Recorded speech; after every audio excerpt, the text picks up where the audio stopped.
नमस्कार दोस्तों। जैसा कि हमने अपने पिछले लेक्चर में दोस्तों डीपीएसपी के बारे में बात की थी, अपने राज्य के नीति निर्देशक सिद्धांत के बारे में बात की थी, जो हमारा 31 तारीख का लेक्चर था दोस्तों। उसके बाद दोस्तों आज हम अपना 4 तारीख को इस साल का पहला लेक्चर रिकॉर्ड कर रहे हैं, जिसमें हम आपको फंडामेंटल ड्यूटीज़ के बारे में पढ़ाएंगे, जो हमारे देश के मौलिक कर्तव्य हैं, हम लोग का मौलिक कर्तव्य है, उसकी बात करेंगे दोस्तों। दोस्तों इससे पहले हम आपको ये बता दें कि ये हमारे मौलिक मूल संविधान में नहीं था। ये मौलिक कर्तव्य हमारे मूल संविधान में नहीं था दोस्तों। इसको 1976 में ऐड किया गया था दोस्तों। इसको 42nd अमेंडमेंट, कॉन्स्टिट्यूशन अमेंडमेंट जो था उसके द्वारा इसको ऐड किया गया था। 42वें संविधान संशोधन द्वारा इसको संविधान में जोड़ा गया था। इसको पार्ट 4A में रखा गया है और इसका आर्टिकल जो है वो 51A है दोस्तों। जैसा कि हमने आपसे पहले ही बता दिया था कि जहाँ पे भी ये कैपिटल में दिखे, कैपिटल में भी कोई भी अल्फ़ाबेट दिखे, उसको जान लीजिए कि वो पहले हमारे संविधान में नहीं था, उसको बाद में जोड़ा गया है। ठीक है दोस्तों, जैसा कि हमने आपको बता ही दिया कि ये मौलिक कर्तव्य हमारे मूल संविधान में नहीं था। इसको 1976 में 42वें संविधान संशोधन द्वारा इसको जोड़ा गया था, इंदिरा गांधी सरकार द्वारा आपातकाल के दौरान। दोस्तों हम आपको ये भी बता दें, इसका जो स्रोत है वो यूएसएसआर है। हमने इसको अपने संविधान में यूएसएसआर के संविधान से शामिल किया था दोस्तों। जो यूएसएसआर का संविधान है सोवियत संघ का, हमने वहाँ से इसका स्रोत लिया था, इसको शामिल किया था अपने संविधान में। ठीक है दोस्तों, आगे बढ़ते हैं। जैसे हमारे मूल संविधान में मौलिक अधिकार की तो बात हो गई थी दोस्तों, लेकिन उसमें मौलिक कर्तव्य की बात नहीं हुई थी। इसलिए इसको इंदिरा गांधी सरकार द्वारा आपातकाल के दौरान इसको जोड़ा गया कि अधिकार तो हैं ही, साथ साथ में हमारे कुछ कर्तव्य भी होने चाहिए राष्ट्र के प्रति, राष्ट्र के निर्माण के प्रति, कि जैसे हमारा राष्ट्र और आगे बढ़े, ये हमारे कर्तव्य होने चाहिए दोस्तों। ठीक है दोस्तों, आगे देखते हैं हम कि इसमें क्या कैसे इसको जोड़ा गया, किस कमेटी की रिपोर्ट के द्वारा इसको जोड़ा गया। ठीक है दोस्तों, आगे बढ़ते हैं। दोस्तों इसको स्वर्ण सिंह कमेटी द्वारा जोड़ा गया था। स्वर्ण सिंह के जो कमेटी थी उसके रिकमेंडेशन के द्वारा इसको ऐड किया गया था 1976 में। 1976 हमने आपको पहले ही बता दिया है। 42वां संविधान संशोधन दोस्तों आप सब भूल जाइए, लेकिन 42वां संविधान संशोधन और 44वां संविधान संशोधन मत भूलिएगा। वैसे तो सारे इंपॉर्टेंट हैं और सारे याद रखने चाहिए आपको कंपटीशन के पर्पज़ से। लेकिन दोस्तों 42nd constitutional amendment and 44th constitutional amendment बहुत ही इंपॉर्टेंट है हम लोग के कंपटीशन के लिए, हम लोग के पेपर के लिए, जैसा कि हमने आपको पिछले वीडियोज़ में भी बता दिया है। और दोस्तों इसी प्रकार हम आपको ये बता दें कि इसको जो जोड़ा गया था ये स्वर्ण सिंह कमेटी द्वारा जोड़ा गया था, उनकी सिफारिश पे इसको 42वें संविधान संशोधन द्वारा 1976 में संविधान में शामिल किया गया था। ठीक है दोस्तों, आगे बढ़ते हैं। ये आप स्वर्ण सिंह कमेटी याद रखिएगा कि किसकी रिपोर्ट पे, किसकी सिफारिश पे, रिकमेंडेशन पे इसको ऐड किया गया था। स्वर्ण सिंह की कमेटी जो थी उसके रिकमेंडेशन पे इसको ऐड किया गया था। दोस्तों मैं मेन पॉइंट, कीवर्ड्स जो हैं पॉइंट्स के, उनको बता दे रहा हूँ। बाकी हमें पता है कि आप जैसे अगर आप पीडीएफ बनाना चाहते हैं, मतलब पीडीएफ से आप नोट्स बनाना चाहते हैं, तो आप इससे नोट्स बना सकते हैं। इसीलिए मैं इसको हिंदी और इंग्लिश में बाइलिंगुअल करके मैं दोनों लिख देता हूँ दोस्तों, जैसे आपको आसानी हो, लिखने में कोई दिक्कत ना हो दोस्तों। तो ठीक है दोस्तों, आगे बढ़ते हैं। दोस्तों हमारे मूल संविधान में तो ये था नहीं, इसको 1976 में पहली बार जोड़ा गया। तो दोस्तों 1976 में हमारे संविधान में 10 मौलिक कर्तव्य थे। 10 मौलिक कर्तव्य पहली बार जोड़े गए थे 1976 में। लेकिन दोस्तों इनकी संख्या 11 हो गई थी 86वें संविधान संशोधन द्वारा 2002 में। 86वें संविधान संशोधन द्वारा 2002 में। ठीक है दोस्तों, हमारा जो 1976 में अमेंडमेंट हुआ था उसमें 10 ड्यूटीज़ थी, लेकिन जो 86th अमेंडमेंट हुआ 2002 में उसमें 11 कर्तव्य हो गए, एक कर्तव्य बढ़ गया। अभी मैं बताऊंगा आगे चल के आपको कि कौन सा कर्तव्य, मौलिक कर्तव्य बढ़ा था। ठीक है दोस्तों, आगे बढ़ते हैं। अब दोस्तों जैसा कि हमने आपको बताया कि हमारे मूल संविधान में तो मौलिक अधिकार था लेकिन मौलिक कर्तव्य नहीं था, इसलिए इसकी ज़रूरत पड़ी कि ऐसा लगा कि हमारे जो नागरिक हैं वो मौलिक अधिकार के साथ साथ उनको एक मौलिक कर्तव्य भी होना चाहिए कि वो मौलिक अधिकार को जब अपना यूज कर रहे हो, प्रयोग कर रहे हो, तो उसके साथ साथ उनको ये भी ध्यान रखना चाहिए कि उनके क्या क्या मौलिक कर्तव्य हैं, उनको इसके प्रति सचेत करना चाहिए। इसीलिए दोस्तों अब ये चीज़ें ऐड की गई हैं। तो दोस्तों यही था रीजन कि मतलब मौलिक कर्तव्य जोड़ने का यही कारण था कि क्योंकि मौलिक अधिकार थे लेकिन मौलिक कर्तव्य हमारे मूल संविधान में नहीं था। तो मौलिक अधिकार का प्रयोग करते करते लोगों को ये भी याद रखना चाहिए कि हमारे क्या क्या मौलिक कर्तव्य हैं।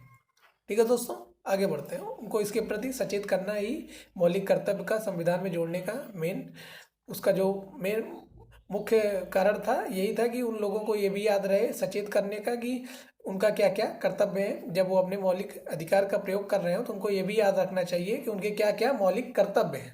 ठीक है दोस्तों, आगे बढ़ते हैं। दोस्तों जैसा कि हमने आपको बताया था कि हमारा जो फंडामेंटल राइट्स थे वो जस्टिसेबल थे। जो फंडामेंटल राइट्स थे वो जस्टिसेबल थे। जैसे कि फंडामेंटल राइट्स का वायलेशन होता था तो उसको कोर्ट में आप उसके लिए जो है रिट कर सकते थे अनुच्छेद 32 के तहत। उसमें आप सुप्रीम कोर्ट जा सकते थे, हाई कोर्ट जा सकते थे, हाई कोर्ट 226 के तहत अनुच्छेद के, और सुप्रीम कोर्ट अनुच्छेद 32 के तहत जा सकते थे। इसी प्रकार दोस्तों जैसा कि हमारा डीपीएसपी था वो जो है जस्टिसेबल नहीं था, उसी प्रकार हमारा जो फंडामेंटल ड्यूटीज़ हैं वो भी जस्टिसेबल नहीं है। मतलब आप याद रखिए, fundamental rights are justiciable in nature and DPSP are not justiciable in nature, and also the fundamental duties are also non justiciable in nature। ठीक है दोस्तों।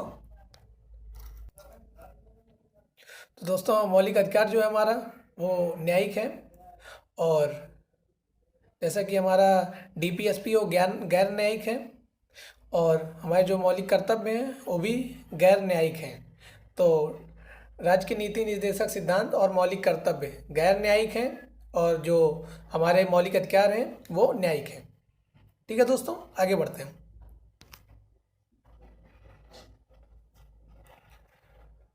List of fundamental duties. दोस्तों अब हम आपको बताएंगे कि कौन कौन से फंडामेंटल ड्यूटीज हैं। जो हमारे 11 फंडामेंटल ड्यूटीज हैं, अब 11 हो गए हैं। पहले 1976 में 10 थे, उसके बाद 2002 में 86 अमेंडमेंट द्वारा ये इनकी संख्या 11 हो गई थी। तो दोस्तों अब हम पूरे 11 मौलिक कर्तव्यों की बात करेंगे। ठीक है दोस्तों, आगे बढ़ते हैं। दोस्तों सबसे मुख्य कारण है कि संविधान का पालन करना और उसके आदर्शों और संस्थानों, राष्ट्रीय ध्वज और राष्ट्रगान का सम्मान करना। दोस्तों जैसा कि हमारा पहला कर्तव्य ये बनता है भारत के नागरिक होने के नाते कि दोस्तों हमें अपना संविधान का पालन करना चाहिए। जो संविधान में बातें लिखी हैं उनका उल्लंघन नहीं करना चाहिए दोस्तों। उसके आदर्शों पे जीना चाहिए हमको, उस संविधान के आदर्शों पे हमको काम करना चाहिए। और दोस्तों जैसे संस्थानें हैं उनका सम्मान करना चाहिए, जैसे सुप्रीम कोर्ट हो गया, हाई कोर्ट हो गया, और भी जो राष्ट्रीय संस्थानें हैं उनका हमें सम्मान करना चाहिए। हमें राष्ट्रीय ध्वज का सम्मान करना चाहिए और राष्ट्रगान का सम्मान करना चाहिए। दोस्तों जो हमारा तिरंगा है उसका सम्मान करें, और जनगण मन जो हमारा राष्ट्रगान है हमें उसका सम्मान करना चाहिए। ये बहुत ज़रूरी है दोस्तों, और हम सबको हमारा ये कर्तव्य बनता भी है कि हमें ये सब चीज़ें करनी भी चाहिए। संविधान का पालन करना चाहिए, उनके आदर्शों का पालन करना चाहिए, और जो संवैधानिक संस्थानें हैं उनका हमको पालन करना चाहिए, उनका सम्मान करना चाहिए, उनके जो नियम बनाए जाए उनका पालन करना चाहिए। राष्ट्रीय ध्वज तिरंगे का सम्मान करना चाहिए, राष्ट्रगान का सम्मान करना चाहिए, जनगण मन अधिनायक का सम्मान हमको करना चाहिए। ठीक है दोस्तों, ये बहुत ही महत्वपूर्ण बिंदु हैं जिनका हमें बहुत विशेष रूप से ध्यान रखना चाहिए कि इनका हमें सम्मान हर हालत में करना है। ये हमारा कर्तव्य है दोस्तों। ठीक है दोस्तों, आगे बढ़ते हैं।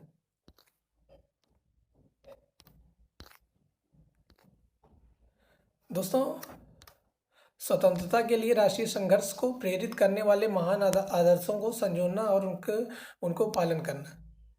जैसे दोस्तों स्वतंत्रता के लिए जैसे हमारी जो क्रांतियाँ थी, जो क्रांतिकारी थे, उनमें जो शहीद हुए हैं उन सबको हमें याद रखना चाहिए। उनसे जो जुड़ी हुई संबंधित चीज़ें हैं उनको सजो के रखना चाहिए।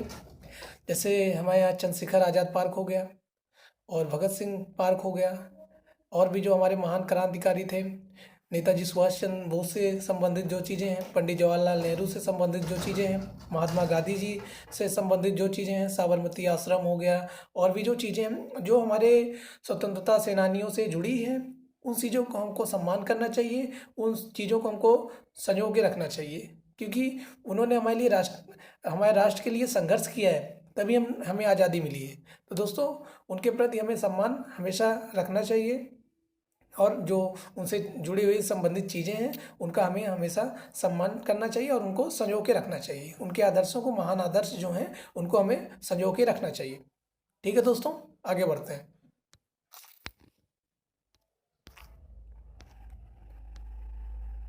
दोस्तों, अब जैसे कि हमें अपने संप्रभुता की एकता और अखंडता को बनाए रखने और उसकी रक्षा करने के लिए, एकता मतलब सबको एक साथ रहना चाहिए, और हमको अपने संप्रभु, अब जो हमारा, जैसे कि हमने आपको पहले बताया था कि सोवजन है हमारा कंट्री, तो उसकी सोवजेंटी को हमको मेंटेन रखनी चाहिए, यूनिटी को मेंटेन रखनी चाहिए, और अखंडता को हमको बनाए रखना चाहिए। ये हमारे कर्तव्य हैं दोस्तों, और ये बनाए रखना हमारा कर्तव्य है। दोस्तों, जैसा कि आप देखे होंगे हमारे यहाँ अलग अलग जातियों के लोग हैं, अलग अलग धर्म के लोग हैं, तो ये सब हम सब में एकता रहे, हम लोग एक होके रहें, इसी में हमारा देश आगे बढ़ेगा दोस्तों। ये चीज़ें दोस्तों हमको बना के रखनी चाहिए, हमारा कर्तव्य है। ठीक है दोस्तों, आगे बढ़ते हैं। दोस्तों, मैं इंग्लिश और हिंदी में, इसलिए हिंदी में समझा दे रहा हूँ आपको, और इंग्लिश में भी मैं लिख दिया हूँ, जैसे आपको कोई चीज़ें इसमें दिक्कत ना हो दोस्तों। अगर आपको ये दिक्कत हो तो आप उन चीज़ों को इंग्लिश में समझ लीजिए, इंग्लिश में दिक्कत हो तो आप उसको हिंदी में देख लीजिए, इसीलिए मैं इसको बाइलिंगुअल रखता हूँ।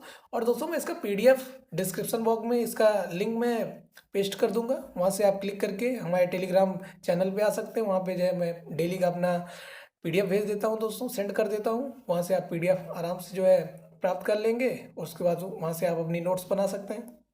लेकिन दोस्तों, अगर आप सोचेंगे कि मैं PDF मुझे मिल जाएगा, मैं PDF से पढ़ लूँगा, तो दोस्तों नहीं, मैं PDF से आपको भेज दूंगा, आप बहुत चीज़ें उसमें समझ जाएंगे, क्योंकि मैं इजी लैंग्वेज में उसको टाइप किया हूँ, लिखा हूँ। लेकिन दोस्तों, कुछ चीज़ें होती हैं जिसको वीडियो में बोला जाता है, जो चीज़ें अच्छे से समझाई जाती हैं, वो चीज़ें आपको किसी भी माध्यम से मतलब लिख के नहीं दिया जा सकता, कुछ चीज़ें सिर्फ बता के ही समझाई जा सकती हैं, और वो PDF के माध्यम से नहीं दी जा सकती दोस्तों।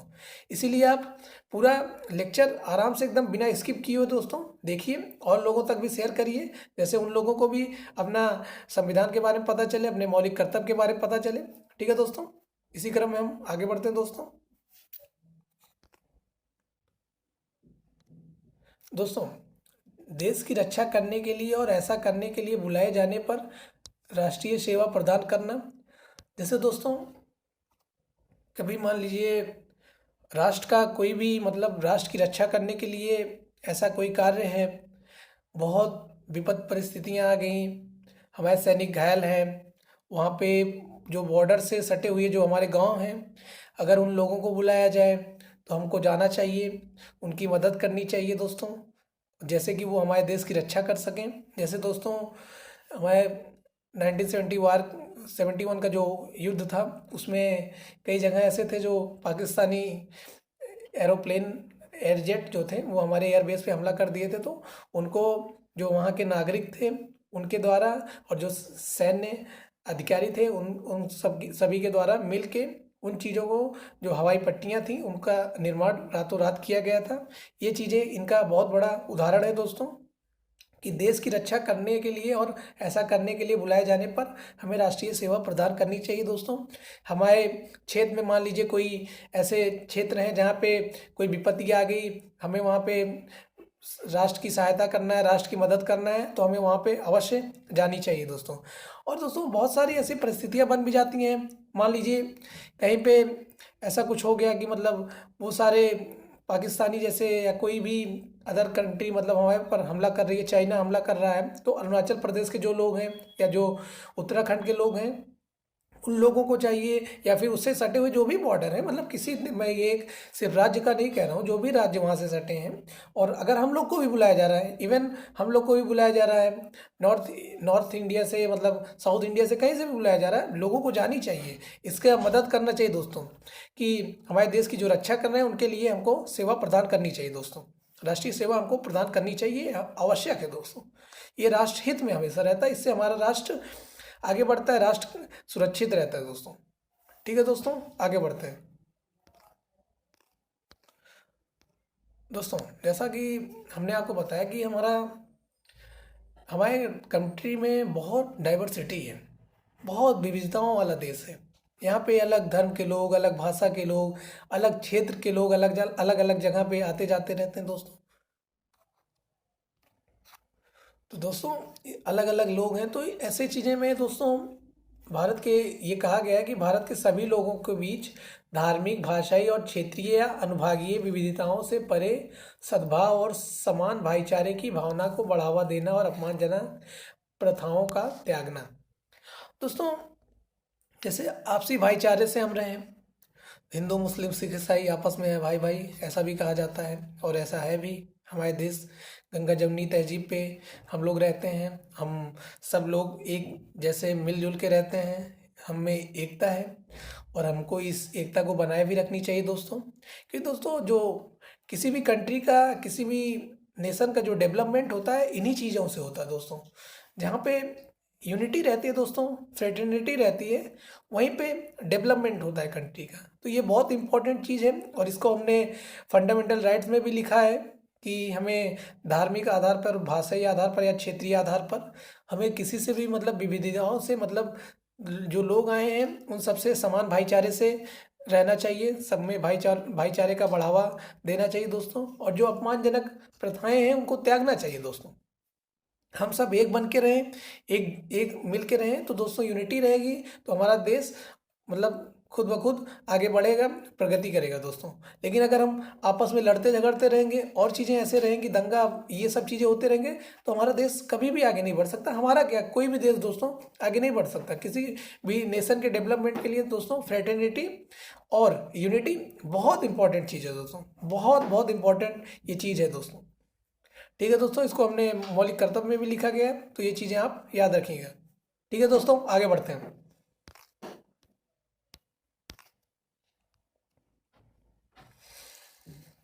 दोस्तों।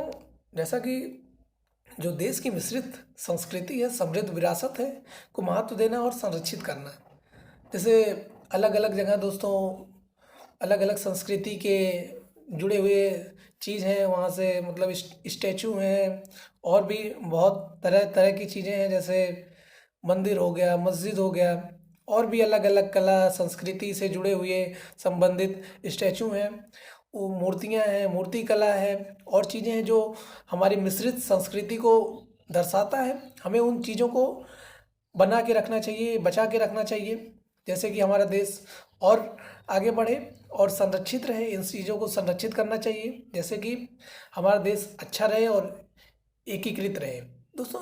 जैसे ऐसा हो गया दोस्तों कि जो मिश्रित संस्कृति है, जैसे कि कहीं पे हिंदू से संबंधित कोई चीज़ें हैं, कोई मंदिर है, और कहीं पे मुस्लिम से संबंधित कोई मस्जिद है, या कोई उनकी दरगाह है, या ऐसा कुछ है, और भी जो उनसे रिलेटेड किला है, और कुछ भी हो सकता है।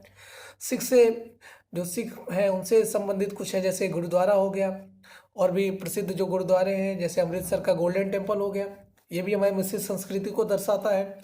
और जैसे क्रिश्चियन से संबंधित चर्च हो गए, और भी जो उनकी संस्कृति से संबंधित और भी जगहें हैं जो उनको, उन चीज़ों को दर्शाती है, हमारी मिश्रित संस्कृति को दर्शाती है। हमें इन चीज़ों को दोस्तों समृद्ध एकदम, मतलब विरासत को बहुत महत्व देना चाहिए और संरक्षित करना चाहिए, बचा के रखना चाहिए दोस्तों। यही इस पॉइंट में कहा गया है, to value and preserve the rich, to value and preserve the rich heritage of countries composite culture. जो हमें कंट्री के कंपोजिट कल्चर को दर्शाता है, ऐसे सारे हेरिटेज को हमको प्रिजर्व करना चाहिए, और इनको महत्व देना चाहिए, इनको हमको वैल्यू, मतलब वैल्यूएबल इनको बनाना चाहिए, और इनको और महत्व हम लोग को देना चाहिए।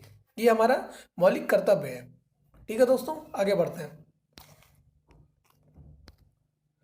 अब दोस्तों देखिए, जैसे वनों, झीलों, नदियों और वन्य जीवों सहित प्राकृतिक पर्यावरण की रक्षा और सुधार करना और जीवित प्राणियों के लिए दया करना। दोस्तों देखो, इसमें ऐसा है, हमारे वन हो गए, वहाँ पे हमको पेड़ पौधे नहीं काटने चाहिए, और झील है, हमें उनको गंदी नहीं करनी चाहिए। नदियाँ हैं, गंदा नहीं करना चाहिए दोस्तों, नदियों को हमको साफ़ सुथरा रखना चाहिए। ठीक है दोस्तों, जैसे वो और भी हमारे इकॉनमी को भी बढ़ाता है दोस्तों। जैसे कोई भी नदी हो गई, वहाँ से संबंधित कई जगह नहाने लोग जाते हैं, और भी कार्यक्रम होते हैं, धार्मिक स्थल वहाँ से जुड़े हुए बने हैं, तो हमारी अर्थव्यवस्था भी उससे बहुत प्रभावित होती है, बहुत उससे अर्थव्यवस्था में बढ़ावा देखा जाता है दोस्तों। और दोस्तों जैसे वन्य जीव हैं, कोई भी जानवर है दोस्तों, जैसे अब टाइगर हो गया, लियोपार्ड हो गया, और भी कोई बहुत सारे जीव हैं, जैसे हिरन हो गए, जेब्रा हो गया, कोई भी जो हमारे देश में है, इनको हमें बचा के रखना चाहिए, इनकी हत्या नहीं करनी चाहिए। अब जैसे आपने काले हिरन का सुना होगा, काला हिरन वहाँ पे दोस्तों राजस्थान के लिए बहुत फेमस वो है, और उसको बहुत माना जाता है वहाँ पे, मतलब उनको प्रिजर्व किया जाता है, बचाया जाता है, कंजर्व किया जाता है। उसकी हत्या में सलमान खान फंसे थे। ऐसे ही अगर आप किसी भी जानवर की हत्या करते हैं, जैसे अभी आप किसी पिकॉक को मार दिए, हमारा नेशनल बर्ड है, तो आप उसमें फिर आप ये आप कर्तव्य का उल्लंघन कर रहे हैं। तो दोस्तों ये चीज़ें नहीं करनी चाहिए हमको। और जैसे प्राकृतिक पर्यावरण हो गया, पेड़ हो गया, हमारे घर, हमें पेड़ लगाने चाहिए, पेड़ लगाने चाहिए, ना कि हमको पेड़ काटने चाहिए दोस्तों। अब जैसे हम कहीं घर बना रहे हैं, तो मान लीजिए हमने 4 पेड़ काटे, तो दोस्तों हमको चाहिए कि ठीक है, अगर आप वहाँ पे किसी पर्पज से आप कुछ कर रहे हैं, 4 पेड़ आपने काटे, तो कम से कम आप 10 पेड़ लगाइए। 10 पेड़ में आपके दोस्तों 4 पेड़ तो बचेंगे, आप 4 पेड़ को बचाएंगे, तो ये हमारा इससे पर्यावरण की रक्षा होगी। ये चीज़ों को इसमें कहा गया है, पर्यावरण चीज़ों को, प्राकृतिक चीज़ों को रक्षा करना और सुधार करना, और जीवित प्राणियों के, जो भी जीवित प्राणी हैं उनके ऊपर हमें दया करनी चाहिए दोस्तों, उन्हें हमें बचा के रखना चाहिए। ठीक है दोस्तों, ये चीज़ें बहुत महत्वपूर्ण है। इसमें मेनली दोस्तों ये दिया गया है कि वनों, झीलों और नदियों और वन्य जीवों सहित जितने भी प्राकृतिक चीज़ें हैं, उनकी हमें रक्षा करनी चाहिए और सुधार करना चाहिए। ठीक है दोस्तों, और जीवित प्राणियों के लिए दया करनी चाहिए। ठीक है दोस्तों, आगे बढ़ते हैं।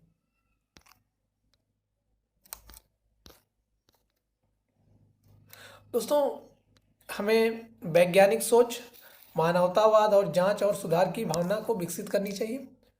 अब दोस्तों ये चीज़ें की गई है, अब किसी को ज़बरदस्ती तो इसमें फोर्स किया नहीं जाएगा कि तुम वैज्ञानिक सोच रखो, तुम साइंटिफिक रिसर्च करो, लेकिन हमें ये चीज़ें करनी चाहिए। मानवतावाद, ह्यूमनिज्म हमको डेवलप करना चाहिए, और ऐसे बहुत सारे जो सुधार हैं हमारे समाज में, बहुत सारे सुधार हमको करने चाहिए। जो चीज़ें गलत हैं उनके प्रति हमको सुधार करना चाहिए, और लोगों को भी उसके प्रति बताना चाहिए, उनको समझाना चाहिए कि ये चीज़ें गलत हैं, हमको ऐसा करना चाहिए, और लोगों को हमको इसके प्रति प्रेरणा देनी चाहिए, बतानी चाहिए कि ये समझाना चाहिए कि आप ऐसा करिए, आप वैज्ञानिक सोच रखिए, मानवतावाद और जांच और सुधार की भावना को विकसित करिए। एटलीस्ट हम कुछ ना कुछ तो इसमें करें। जैसे मानवतावाद तो होना ही चाहिए दोस्तों, जांच और सुधार की भावना विकसित करनी चाहिए दोस्तों। और अगर आप वैज्ञानिक सोच नहीं कर पा रहे, जैसे हर आदमी पढ़ने में सक्षम उतना तेज नहीं है कि वो साइंटिफिक, या फिर अलग अलग सबका गोल होता है, अलग अलग एम होता है, कोई इंजीनियरिंग करना चाहता है, कोई डॉक्टर बनना चाहता है, कोई किसी और फील्ड में जाना चाहता है, कोई सेना में जाना चाहता है, तो सबके अपने अलग अलग गोल हैं, अलग अलग एम है, इसीलिए। लेकिन हाँ दोस्तों, ये चीज़ें हमारे उसमें लिखी गई कि साइंटिफिक टेम्पर होनी चाहिए। ठीक है दोस्तों, आगे बढ़ते हैं। अब दोस्तों ये बहुत इंपॉर्टेंट है, इन चीज़ों को मैं आपको समझाता हूँ। देखिए, सार्वजनिक संपत्ति की रक्षा करना और हिंसा नहीं करनी चाहिए।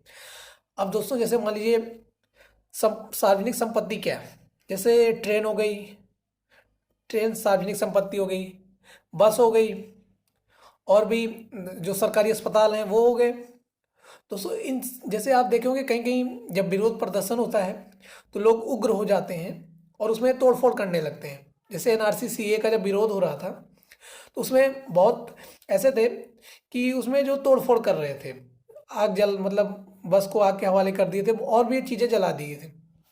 तो उसमें जो गवर्नमेंट थी वो उनसे पैसा उन्हीं से वसूली जिन्होंने उसको जलाया था। और दोस्तों अगर सरकार उनसे पैसा नहीं भी मतलब मान लीजिए उनको नहीं पहचान पाई कौन ऐसा किया है, लेकिन ये हमारी जिम्मेदारी बनती है कि हमारी जो सार्वजनिक संपत्ति है उनकी हमें रक्षा करनी चाहिए और हिंसा नहीं करनी चाहिए दोस्तों। हमारा देश नॉन वायलेंस कंट्री में मतलब ऐसा है कि हमको जो प्रदर्शन करने हैं हमको नॉन वायलेंस रूप से करने हैं। हम नॉन वायलेंस बहुत इम्पोर्टेंट दोस्तों, ये गांधी जी का देश है, इसमें आपको नॉन वायलेंट रूप से भी आप पा सकते हैं, आज़ादी पा सकते हैं। जैसे कि उन्होंने बहुत बड़ा उदाहरण रखा, इस चीज़ का बहुत बड़ा उदाहरण उन्होंने पेश किया था। उसी प्रकार हमें कोई भी आंदोलन करना है तो हम अहिंसक होकर करें, ना कि हम सार्वजनिक संपत्ति को आग लगाएं। हम मान लीजिए आप सार्वजनिक संपत्ति को आग लगा रहे हैं दोस्तों, उसमें जब वो चीज़ें पूरी राख हो गई, जल के राख हो गई, ख़त्म हो गया, नुकसान हो गया सरकार का, तो सरकार क्या करेगी दोस्तों? सरकार टैक्स कहाँ से पाती है? सरकार टैक्स आपसे पाती है, और सरकार टैक्स आपसे पाएगी, आपसे लेगी। तो सोच लीजिए जहाँ पे वो 10 रुपये टैक्स लेती थी वहाँ पे वो 20 रुपये टैक्स लेती थी। तो फोर्स किस पे पड़ा? फोर्स तो आप पे ही पड़ा। तोड़ेंगे आप, सरकार आपसे ही लेगी, चाहे डायरेक्टली ले चाहे इनडायरेक्टली ले। ये चीज़ें दोस्तों, इन चीज़ों को हमें समझ के रखना चाहिए। वैसे भी ये हमारा मौलिक कर्तव्य है, हमें ये चीज़ें बचानी चाहिए दोस्तों। सार्वजनिक संपत्ति की रक्षा करनी चाहिए और हिंसा नहीं करनी चाहिए दोस्तों। ठीक है दोस्तों, आगे बढ़ते हैं। अब दोस्तों देखिए, व्यक्तिगत और सामूहिक गतिविधि के सभी क्षेत्रों में उत्कृष्टता की दिशा में प्रयास करना, ताकि राष्ट्र निरंतर प्रयास और उपलब्धि के उच्च स्तर तक पहुंचे। दोस्तों देखिए, जैसे आप व्यक्तिगत रूप से कोई कार्य कर रहे हैं, आपका कोई प्रोफेशन है, इवन यहाँ तक कि अगर कोई रिक्शा चलाने वाला है और कोई भी है, डॉक्टर है, कोई इंजीनियर है, और कोई भी पब्लिक सर्वेंट है, कोई गवर्नमेंट सर्वेंट है, आर्मी वाला है, सेना के लोग हैं हमारे सब, ये सब जो है जैसे कार्य कर रहे हैं, मान लीजिए कोई कोचिंग पढ़ा रहा है, कोई ट्यूशन पढ़ा रहा है, कोई स्कूल में पढ़ा रहा है, तो वो चीज़ें जो पैसा पा रहा है वो भी टैक्स दे रहा है। और वो टैक्स दे रहा है, अगर वो टैक्स चोरी नहीं कर रहा है तो वो हमारे देश को आगे बढ़ाने के लिए निरंतर मतलब आगे उच्च स्तर पर ले जाने के लिए प्रयास कर रहा है। यहाँ तक कि रिक्शा वाला भी अगर वो सही से अपना कागज़ बनवाया है, जिस कागज़ के तहत उसको चलाना है, वो चाहे 10 रुपये टैक्स दे रहा है, लेकिन वो टैक्स दे तो रहा है दोस्तों, वो हमारे देश के फंड में जा रहा है ना। तो दोस्तों हमें ऐसा यही है कि चाहे हमें सामूहिक रूप से कहीं किसी फैक्ट्री में काम कर रहे हो, किसी इंजीनियरिंग में हो, कहीं पे काम कर रहे हो, डॉक्टर हो, पब्लिक सर्वेंट हो, गवर्नमेंट सर्वेंट हो, कोई भी हो, हमको सबको कार्य करते रहना चाहिए। हम सबको आगे बढ़ते रहना चाहिए, चाहे सामूहिक रूप से चाहे व्यक्तिगत रूप से हमको आगे बढ़ना चाहिए। और अगर हम आगे बढ़ेंगे सभी क्षेत्रों में उत्कृष्टता रहेगी, और लोगों को भी दिशा दिखाएंगे कि आप इस रास्ते पे आगे बढ़िए, तो हमारा राष्ट्र प्रयास मतलब आगे बढ़ेगा ही दोस्तों, निरंतर आगे बढ़ेगा। और उसको आगे बढ़ाने का हमको निरंतर प्रयास भी करना चाहिए, क्योंकि देश तो हम ही से बनता है दोस्तों ना। हम आगे बढ़ेंगे, हमारा समाज आगे बढ़ेगा, तो देश अपने आप उन्नति करेगा। ठीक है दोस्तों, आप ये चीज़ें एकदम याद रखिए, चाहे व्यक्तिगत रूप से चाहे सामूहिक रूप से हमको निरंतर अपने देश को, हमारे राष्ट्र को आगे बढ़ाने के लिए प्रयास करते रहना चाहिए। ठीक है दोस्तों, आगे बढ़ते हैं।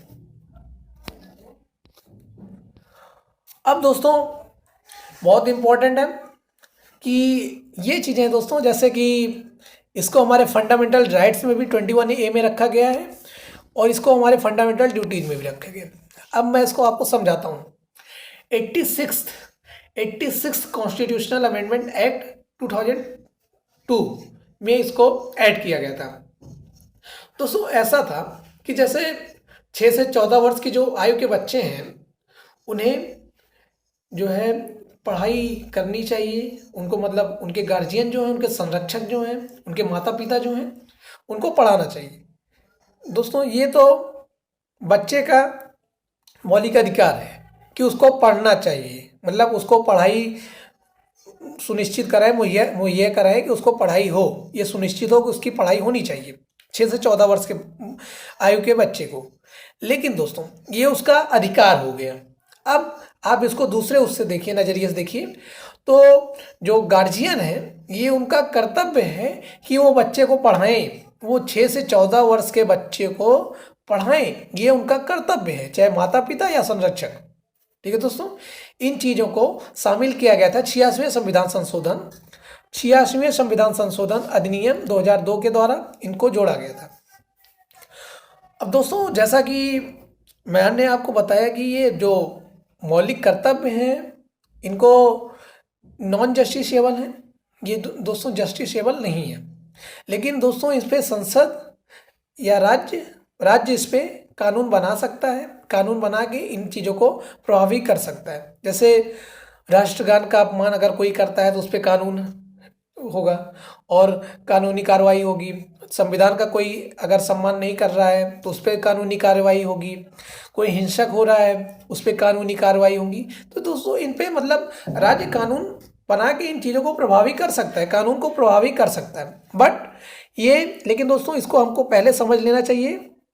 जैसे डीपीएसपी नॉन जस्टिसेबल था, वैसे हमारे फंडामेंटल ड्यूटीज नॉन जस्टिसेबल हैं, वैसे हमारे फंडामेंटल ड्यूटीज नॉन जस्टिसेबल हैं। ठीक है दोस्तों, जैसा कि दोस्तों आज हमने आपको मौलिक कर्तव्य के बारे में पढ़ाया। अब ये इस साल का हमारा पहला लेक्चर है। तो हमारे दोस्तों ये भी है कि अब हमारे भी कुछ कर्तव्य बनते हैं दोस्तों। जैसे कि हमारे घर वाले हमको पढ़ा रहे हैं, आप लोगों के घर वाले आपको पढ़ा रहे हैं, तो दोस्तों आपके माता पिता आपको पढ़ा रहे हैं, तो दोस्तों आपका भी ये कर्तव्य बनता है कि इस वर्ष आप अपना जो आपका लक्ष्य है उसमें आप सफलता पाएं और घर वालों को खुशी दें, खुश होने का मौका दें, कि माता पिता को खुश होने का मौका दें। ये आपका कर्तव्य बनता है कि आप जल्द से जल्द अपने लक्ष्य जो है उसको आप वहाँ तक पहुँचें और अपने घर वालों को खुशी प्रदान करें, उनको खुशी होने का मतलब खुश होने का मौका मिले। ये आपका जनरली कर्तव्य बनता है। तो आज क्योंकि हमने मौलिक कर्तव्य की बात की थी दोस्तों, तो इसीलिए हमने आपको कुछ आपका भी और हमारा भी कर्तव्य जो हमारे परिवार के प्रति भी है उसको भी हमने बता दिया कि हमारा कर्तव्य है कि जो हमारा लक्ष्य है उसमें हम सफलता पाएँ। और ये हमारी ईश्वर से प्रार्थना भी है कि आप इस वर्ष अपना जो आपका लक्ष्य है उसमें आप सफलता पाएँ दोस्तों। ठीक है दोस्तों, जैसा कि हमारा ये पिछले वीडियोज का भी ये ट्रेंड था कि और ये रहता है कि मैं वीडियोज का जो लास्ट होता है उसको मैं कुछ मोटिवेशनल कोट्स के साथ एंड करता हूँ। तो दोस्तों मैं मोटिवेशनल कोट्स आपको सुनाता हूँ। दोस्तों मोटिवेशनल कोट्स बहुत छोटा है लेकिन बहुत ये दमदार है और बहुत पावरफुल है। मैं इसको आपको बताता हूँ। जैसे दोस्तों जो गिरने से डरते हैं वो कभी उड़ान नहीं भरते, जो गिरने से डरते हैं वो कभी उड़ान नहीं भरते हैं। दोस्तों जैसे कोई गलती करने से डरता है तो वो उड़ान नहीं भरता है, मतलब वो सफल नहीं होता है। क्योंकि दोस्तों गलतियां करेंगे तभी तो आप सीखेंगे। वही चीज़ है ना, मतलब अगर आप मिस्टेक कर ही नहीं रहे तो आप मतलब कुछ आप सीख ही नहीं रहे। अगर आप किसी दिन आपसे कोई गलतियां नहीं हुई, पूरा दिन आपका एकदम सामान्य रूप से बीत गया, तो जान लीजिए आपने कुछ नया नहीं किया। दोस्तों इसका यही है कि जो गिरने से डरते हैं वो कभी उड़ान नहीं भरते हैं। ठीक है दोस्तों, नमस्कार। हम मिलते हैं अगले वीडियो में आपसे। उस वीडियो में हम आपको राष्ट्रपति के बारे में पढ़ाएंगे। ठीक है दोस्तों, नमस्कार।